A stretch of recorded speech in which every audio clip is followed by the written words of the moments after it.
On March 6th, in the morning, I was summoned to the Erkennungsdienst, Block 18, old numbering, where all of us had been photographed earlier. I was shown a photo of myself and asked if I knew the people who had their pictures taken before and after me, the prisoner numbers neighboring my own. I replied that I did not. The SS man with a taunting grimace said that it was very suspicious that I did not recognize the people I was brought into the camp with. After that, he took a closer look at my picture and stated that I did not look like myself, and that was suspicious too. It was true. I was trying to have an unnatural look, grimace, and my cheeks puffed out when my picture was taken. I replied that I had kidney complaint at that time, which must have caused the swelling. On the same day, Sławomir Szpakowski informed me that he was going to be released from the camp the following day, and he was going to Warsaw. Ever the optimist, he declared that he would wait for me in Warsaw. He was released without quarantine.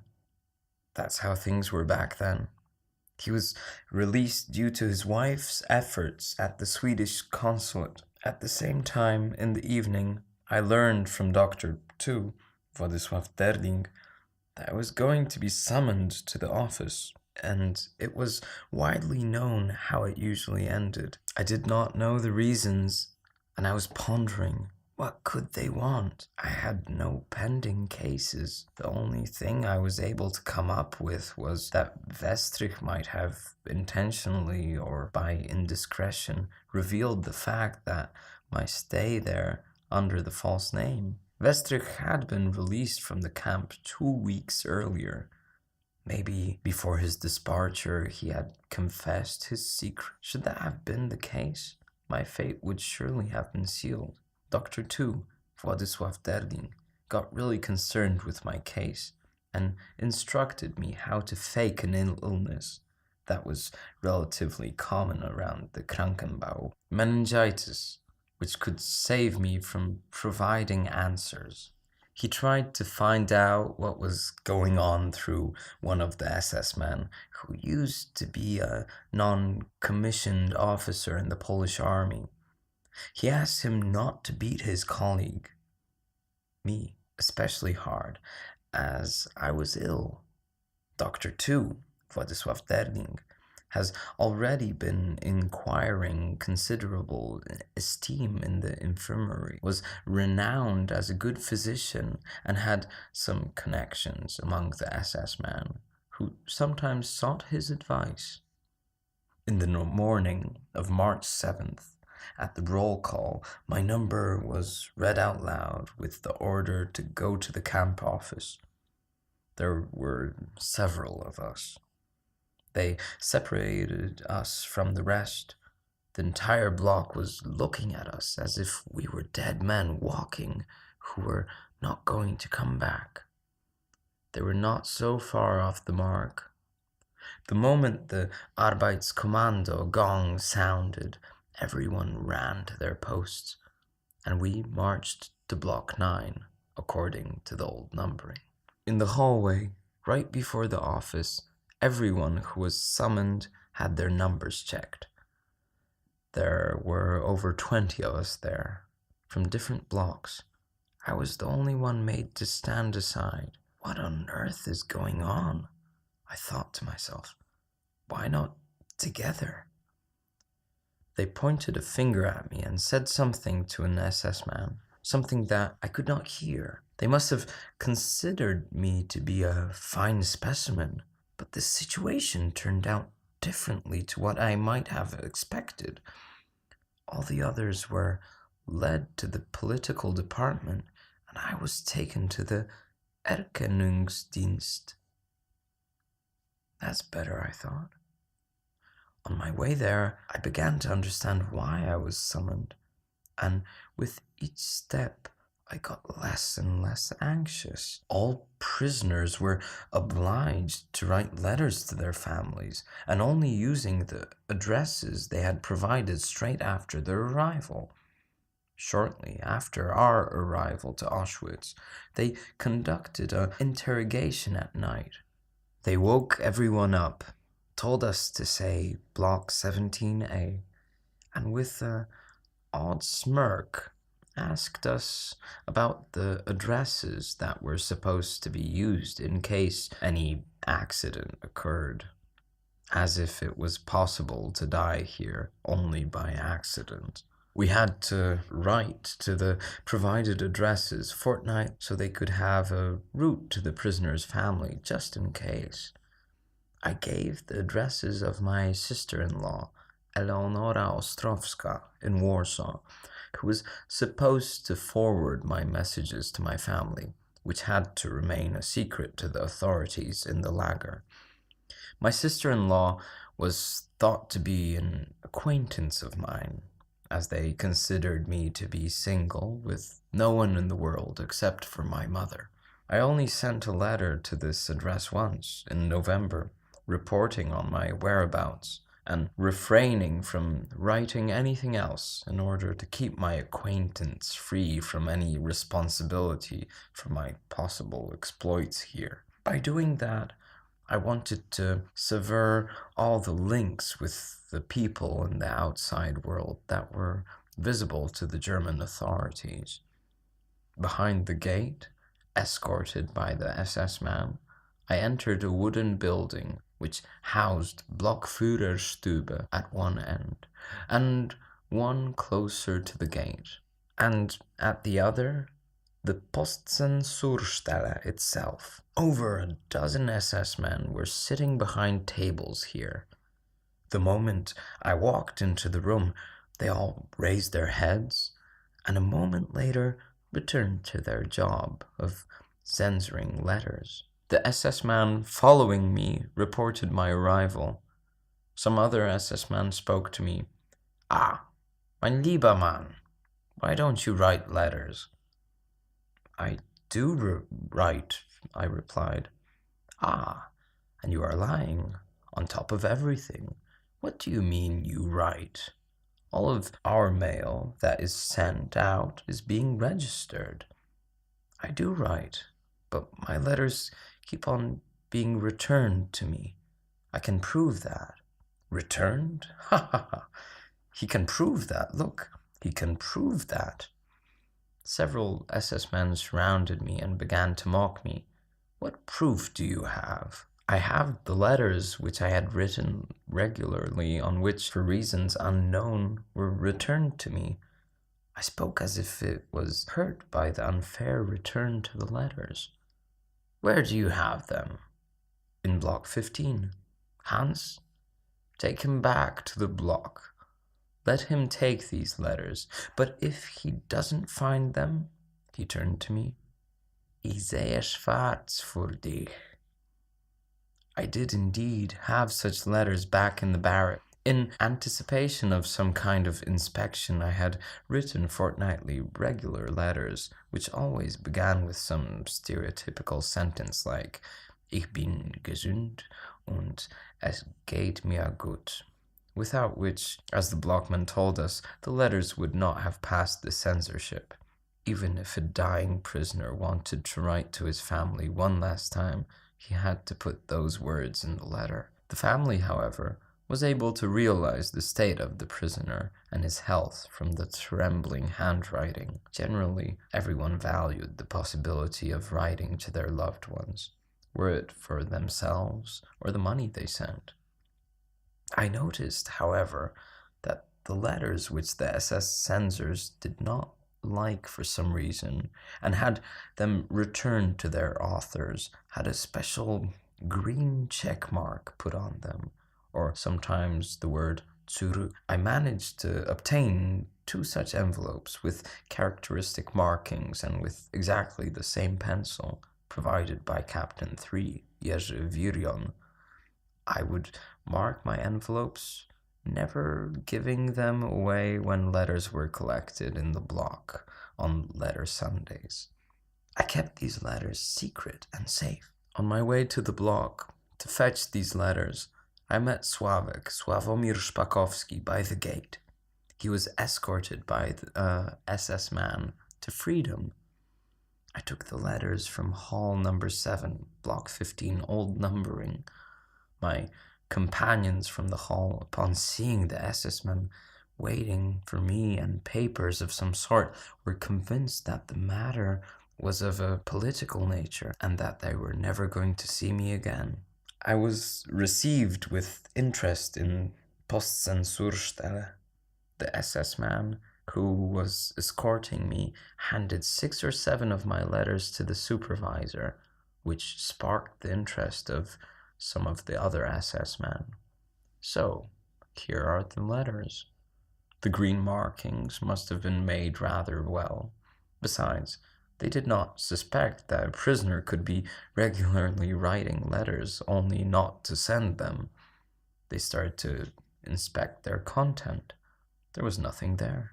They were rather laconic. Aha! So you're not writing to the address you provided.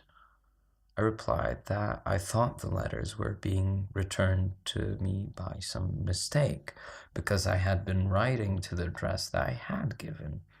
They checked. That must have been so. But who is this E.O., Eleonora Ostrowska lady, that you are writing to? An acquaintance? Acquaintance? A derisive smile accompanied that word. Why aren't you writing to your mother? It says right here that you have a mother. This was what I had stated, indeed, even though my mother had been dead for 2 years at the time. I wanted to be as unsuspicious as possible. I wanted to be a bird with no link to Earth. I wanted to suggest that I had someone close to me on Earth, but did not want to truly provide the addresses of people who were alive. Oh yes, I replied. I do have a mother, but she lives abroad. Vilnius, after all, lies abroad, and so I do not know whether I'm allowed to send my letters there.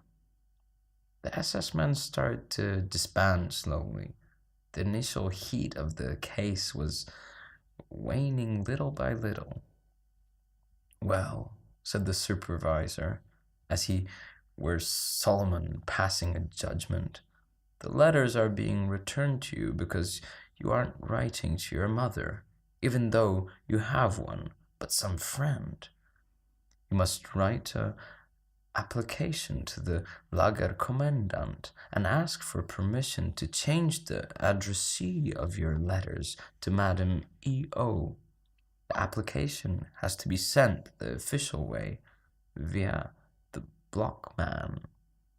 This is how my case in Postzensurstelle came to an end. The next day I rushed with my application to Block 3A, where the blockman, Koprowiak, had considerable problems with understanding how exactly was it possible that I had been writing to Miss E.O. until that point, and now I am respectfully asking the commandant to change the correspondence address to the address of the very same Miss E.O.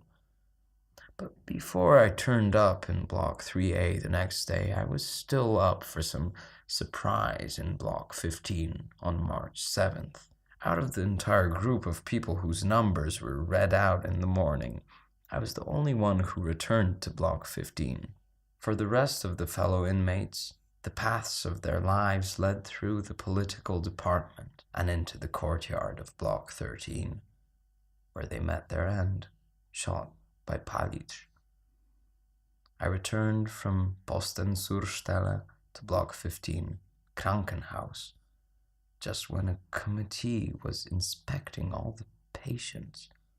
Everyone without fever was thrown out of the infirmary into the camp, back to the blocks they originally came from, and suddenly a patient appeared, as if returning from a walk around the camp. I got hit in the stomach and the head a couple of times and immediately expelled from the infirmary.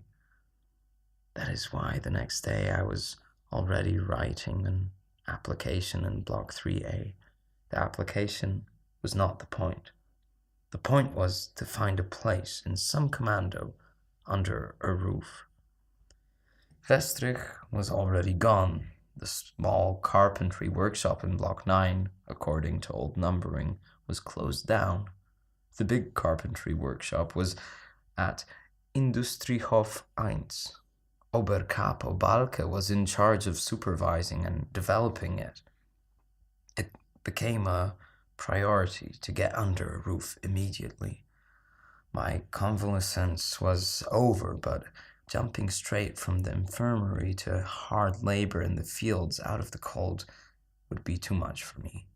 These were already times when the numbers of prisoners working in each commando were scrupulously recorded, and to find oneself in the wrong commando meant having problems with leaving it later on, if you were trying to change the commando for a better one. There were already some members of our organization working in the large carpentry shop in Industriehof 1, and one of them, Antek, Antoni Woźniak, was even a foreman there.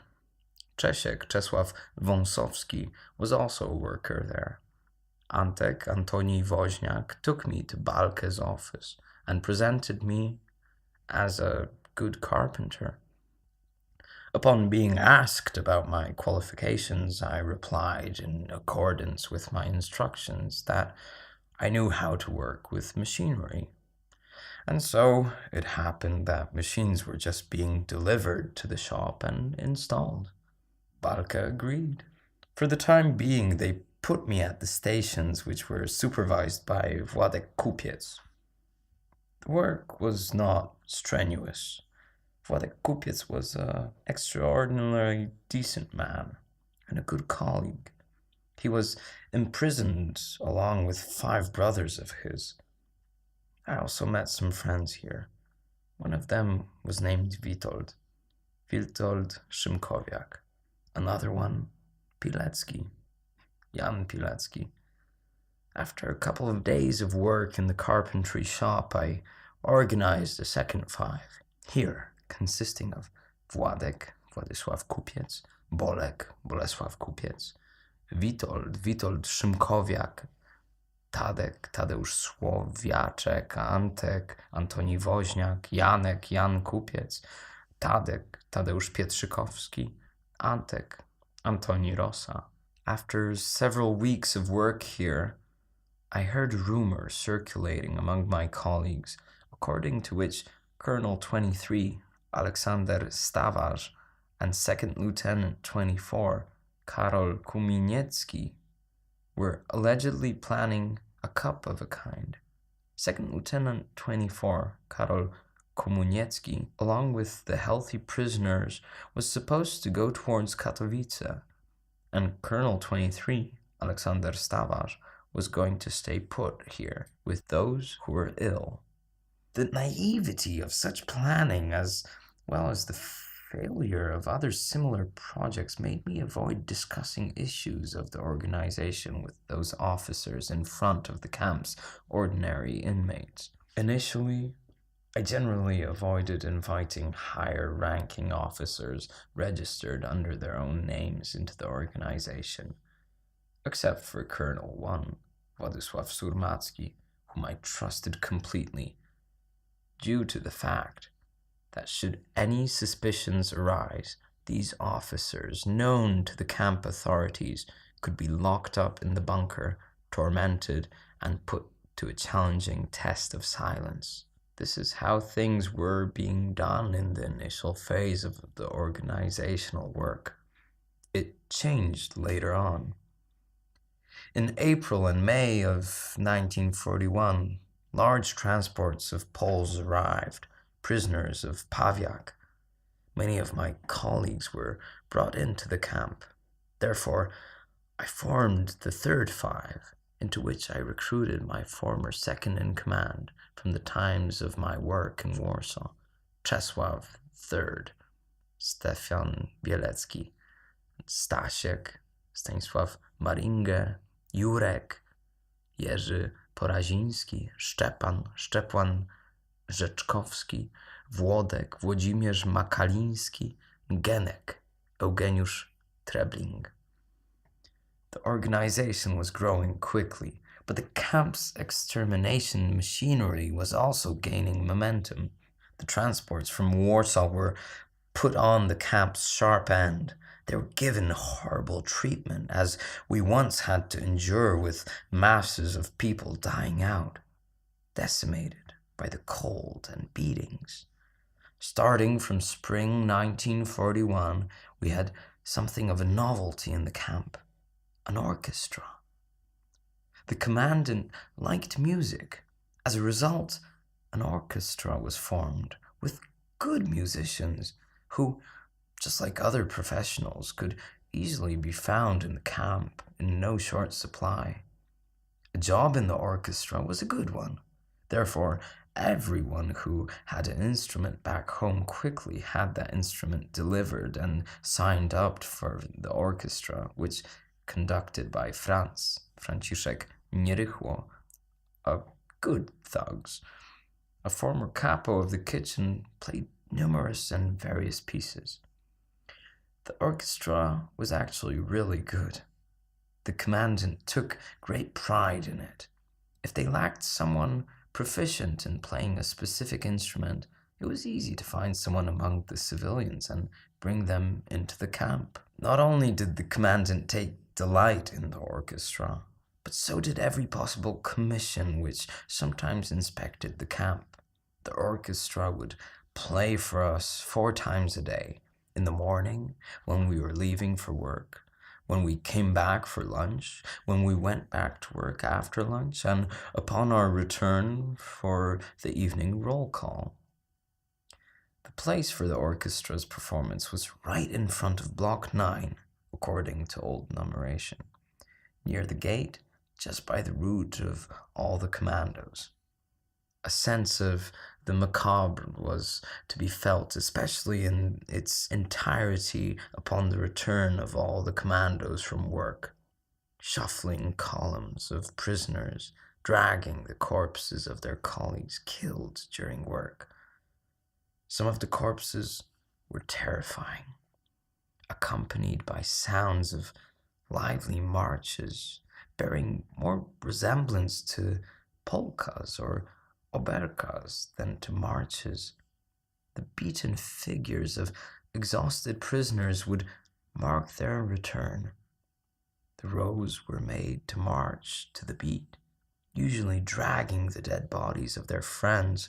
Those bellies were touching the ground, often half naked, since the mud and rocks on the ground ripped the clothing off of them. Columns of boundless physical human misery, surrounded by the ring of the oppressors, beating them with rods, had to keep up with the rhythm of the merry melodies. Those failing to do so were hit by rods on the head and would soon themselves be dragged by their companions. All of this would be escorted by 2 chains of heroes, armed and dressed up in the uniforms of German soldiers. Before the gate, to ensure security, next to the armed gangs, there was a group of superhuman, all the top tiers of the camp, non-commissioned officers who could be easily blamed in the future, because what could anyone possibly want from simpletons? All hotly, with faces gleefully approaching what they saw, would proudly look at the dying, hated race of Untermenschen. That is how the commandos which worked in the fields would return. There were not many old numbers among them anymore. Those either went through the chimney or managed to find a heaven somewhere under a roof. They mostly consisted of Zugangs. Those who worked in the workshops would come back in a different manner, strong, healthy, with a spring in their step, in a well-aligned 5s. Upon that sight, the smirk of satisfaction would fade away from the faces of the horde of oppressors at the gate. They usually turned away reluctantly, For the time being, though, they needed the workshoppers. More than one SS man commissioned necessary items in this or that workshop, which were to be manufactured illegally without the knowledge of their superiors. Even those from the top were ordering unauthorized items, hiding this fact from each other. In that regard, they were all afraid of being reported to their superiors. Murdering people was a different thing. The more victims he had, the better trademark. These were the things which I refer to as not happening on Earth. Because how can I possibly put it otherwise? Culture, the 20th century. Who ever heard about killing other men in this way? Anyway, one cannot really do it with impunity on Earth. Although it is the 20th century and our culture is so well developed. These people of great culture smuggle in the notion of war somehow, even justify it as a necessity. Even the war, suddenly in a certain discussion of civilized people, becomes indispensable and necessary. Agreed. But until now, accepting the mask that covers the bloodlust of one's and the interest of others, one could only speak out loud about mutual murdering of certain specific sections of societies, that is, armies. This is how, unfortunately, it used to be. I think it is just past, more beautiful than the present. What can humanity possibly say today? The same humanity which wants to prove the progress of culture and put itself as being from the 20th century at a much higher level than the humanity of the centuries of yore. Can we, the people of the 20th century, even look at the faces of those who lived before us and, a funny thing, argue our superiority? When in our time a cover of the past has already been removed, an armed mass destroys not an enemy army, but entire nations, helpless societies, by means of the latest technologies. The progress of civilization, yes, but the progress of culture? Ridiculous. We have gone far too far, my friends, horribly so. A dreadful thing indeed. There are no words to describe it. I wanted to say animal-like cruelty, but no. We are a whole level of hell worse than animals. I have every right to make such a statement, especially after seeing all these things I had seen and after what started happening in Auschwitz a year later. The difference between the conditions of those who were working under a roof, in stables, warehouses, or workshops, and those who were expiring under open sky was the difference between to be and not to be. The former ones were considered to be necessary. The latter ones were playing with their lives for that necessity, the order of exterminating as many people as possible. One had to pay in some way for being considered special, justify it somehow. The payment was either proficiency in some trade or cunning, which had to substitute any profession. The camp was self-sufficient. They were sowing grain and keeping animals, horses, cows, and pigs. There was a slaughterhouse processing the animal meat into edible products. The slaughterhouse was not too far from the crematorium where copious amounts of human flesh were being turned into ash for fertilizing the fields, the only benefit one could possibly have from that meat. The best of all the jobs was under the roof of the pigsty, as the food there was much more substantial and of superior quality in comparison to that given to the prisoners. The pigs were fed with the leftovers from the tables of the superhumans. The prisoners, who were lucky enough to get the job in the swineherds, ate some of that excellent food, taking it away from their charges, the pigs. In the stables, where the horses were kept, the prisoners had other options. A couple of times I got invited from the carpentry workshop to the neighboring stable by friend 31, Karol Świętorzecki.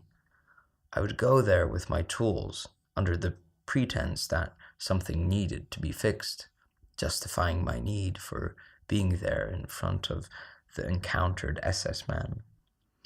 My friend was hosting me with real feasts, billy cans full of black sugar, which after being washed in water and separating the salt was turning almost white.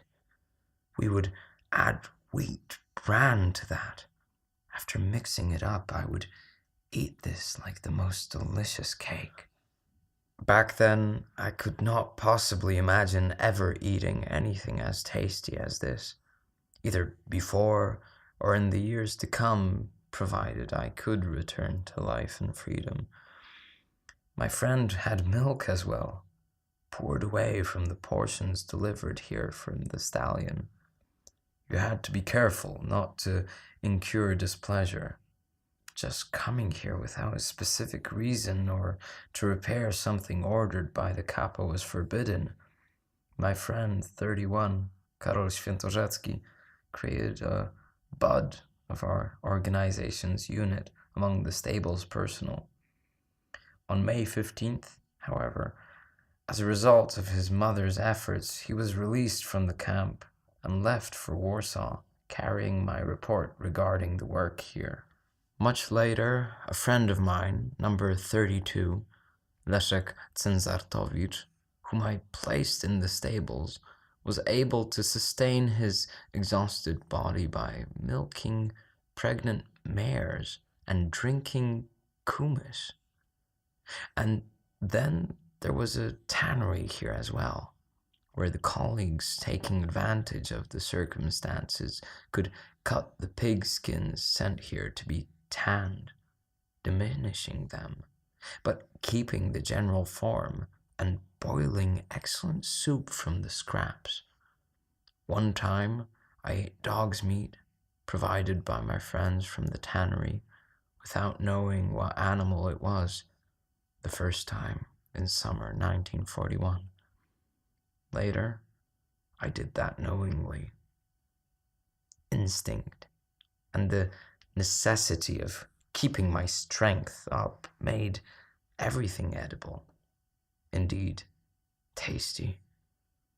I put raw bran, so badly purified that my own calves back home might have never wanted to eat it, provided to me in secret by friend 21, Tadeusz Pietrzykowski, who was attending the calves into the soup delivered to us to the carpentry shop.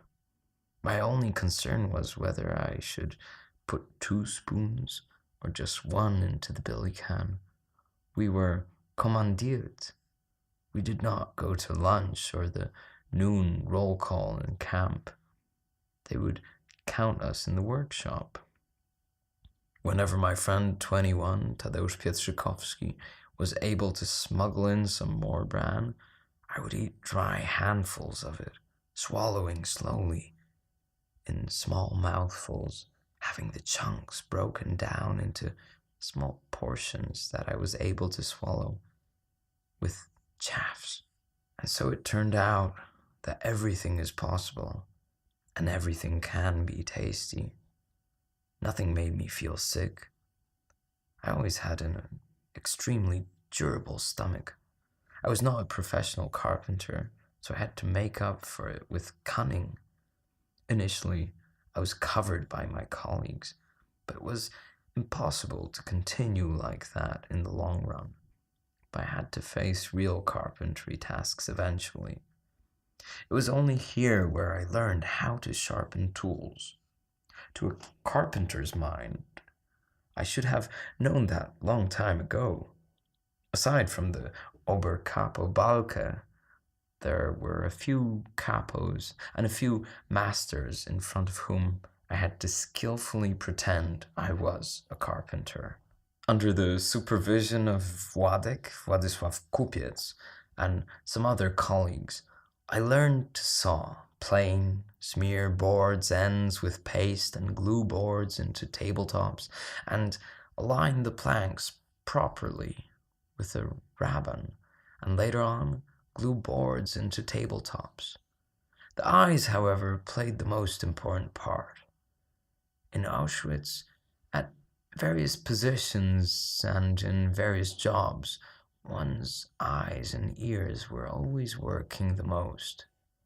One had to pay attention so that a moment of respite would always get in sync with the moment when the capo, beater, was not looking. But if the warden's gaze, wandering from one person to person, from one workstation to another, aligned on you, or if you found yourself in his field of vision, even just peripherally, then, brother, you had to work, or at least convincingly pretend to be working. You cannot just stand or rest, even if you have been working hard when the warden was not around. And if you really did that, you are being imprudent. Be careful. Arbeit macht frei. You read that a couple of times a day in the gate.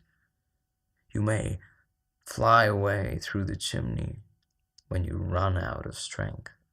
You could get smashed with a rod if you decided to rest while being watched by a guard. A renowned first-class professional, naturally, had no need to pretend. The others, even if they were really carpenters, had to be cautious. There were several hundred spots in the carpentry workshop, and the camp was burning through thousands of people. New, real professionals were trying to win their way into the workshop. Duffers were removed and died in the field. This way, out of necessity, I was slowly turning into a carpenter. I was already making acceptable joints, and I was polishing. I managed to put my friends who were brought here from Warsaw, April, May of 1941, and whom I had recruited into the organizational work under a roof.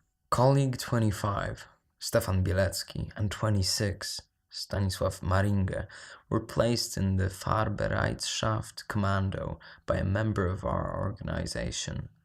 Number 33, Stanisław Kocjan, who treated this commando as if it were his own. Colleague 27, Jerzy Poraziński, ended up in the infirmary as an orderly thanks to Dr. 2, Władysław Derling. Colleague 34, identity unknown, was also assigned to the infirmary, but as a secretary, thanks to Second Lieutenant 4, Alfred Stüssel, etc. I paid regular visits to blocks 11 and 12, spring of 1941, according to the old numbering, where Zugangs were being delivered to look for familiar faces, pick colleagues to work with, to put them under a roof, to save them. It was here where one day I unexpectedly encountered the Czetwertyński family. Ludwik Czetwertyński, the owner of Żołódek estate, his two sons, Jerzy Czetwertyński and his brother from Suchowola, Seweryn Czetwertyński. At the same time, I met there a colleague of mine from the partisan campaign in 1939, a warrant officer, 35, Remigiusz Niewiarowski. A couple days later, I met two colleagues from the underground work back in Warsaw, 36, Stanisław Arkt, and 37, identity unknown. I watched them all carefully, because you could never be certain of anyone who had experienced Shucha Avenue and Pawiak. Some were exhausted, some others devastated. Not all of them were suitable for our organization, a new form of underground work. Major 38, Kazimierz Chmielewski, who used to work with us in Warsaw under the nickname Semp, Vulture II, at the first sight of me in Auschwitz, summer of 1941, jumped right at me yelling, "You here?" And the Gestapo smashed my butt asking, "Where is Witold? How long have you been here? You have such an old number. How did you do it? I saw you some 2 months ago in Warsaw, and that is what I told them at Shucha Avenue." He was shouting loudly in the square. He managed to blow my cover in front of several of my colleagues who thought me to be Tomasz Serafiński. It was a good thing that there were no thugs amongst us. And the fact that, "How did you do it? I saw you some 2 months ago in Warsaw," well, I could only justify it with a slight touch of insanity that must have claimed him after all the beatings he took in Shucha Avenue. As it turned out much later, the explanation was quite different. Out of several old colleagues from underground work who arrived here in those months, 25, Stefan Bielecki, and 29, Włodzimierz Makaliński, were the most use for me. I trusted them almost like I trusted myself. I felt a bit weird in the Zugang blocks where, standing in the corner and watching all these people freshly brought here from Earth and seemingly still covered with the dust of Warsaw. It was as if I had several people inside me. One of them would like to hold a grudge against fate and yearning for Earth, if he was not ashamed of the rest inside of him. The second, however, was stronger, and that other person felt the joy of having prevailed over trifling whims and petty little things that were completely useless here, and which people from Earth were so attached to. The third person looked on condescendingly, not in the worst sense of this word, but with some internal fraternal prudence at these visitors who were still addressing each other by their titles as counselor, engineer, colonel, lieutenant, sir. Oh my God, how quickly you had to lose this attitude. The sooner the better. Here they were exterminating the intelligentsia before anyone else, as that was the order that has been given to the lager's authorities. And because an educated man did not fit into the workshop, if he was not spared and thrown into the asylum for the camp's intelligentsia, the construction office, the camp office, the infirmary, the Effektenkammer, and the Bekleidungskammer, then he would be condemned to die as useless. But sometimes they would also die because, unfortunately, an educated man possessing scholarly knowledge was completely deprived of ordinary everyday pragmatism. Besides, his body was too delicate, unfit for physical labor and bleak food. I am sorry, but in order to tell the truth about the camp, I cannot skip that part. And if any reader accused me of trying to dish the dirt on the intelligentsia, he would be very much mistaken. I think I have some right to claim a place in a kind among the intelligentsia myself, but it does not mean that I am not entitled to report this bitter truth. A great percentage of intelligentsia brought into the camp were downright inept as far as everyday skills go. They failed to realize that their scholarly and certified intelligence should be hidden under the intelligence of a flexible mind seeking a way of getting a foothold to survive on this stony, infertile soil of the concentration camp. One should not claim titles, but tackle the conditions as they were. One should not demand being put in an office just because one was an engineer, or in a hospital just because one was a physician. One should be happy with even the smallest of holes that would allow one to escape the Zugang blocks to any job seen as necessary to the camp authorities, and that would not violate the honor of a Pole. Being a lawyer is no reason to get all pompous and proud. This profession did not do anyone any favors here. What did matter, however, was a friendly attitude towards any Pole that was not a moral thug, and also doing favors to other people and using their favors in return. The only way to survive in the camp was by forming relationships with others, bonds of friendship, comradeship at work, mutual support. How many people did not understand this? So many egoists, about whom you could say, the waves cleave not to him, nor he to the waves. Those had to die. We had too few free positions and too many people to save. Besides, they lacked willpower that would allow them to restrain from eating things impossible to digest. Not all scholars had strong stomachs. Stupid, shitty intellectual. That was the insult that carried the most contempt in the camp. Starting from spring 1941, the camp population started using a new word, Muselmänner.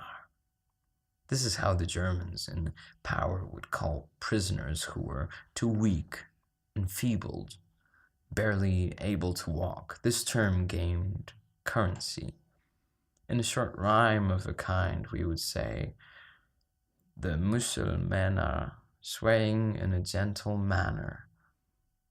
It was a creature somewhere in between life and the chimney of the crematorium. It was very hard for them to recover.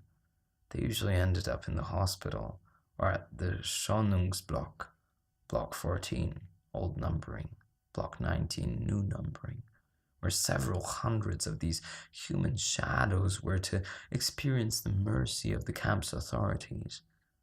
They could do nothing but stand the entire day, forming rows in the building hallways. But this standing was exhausting for them as well.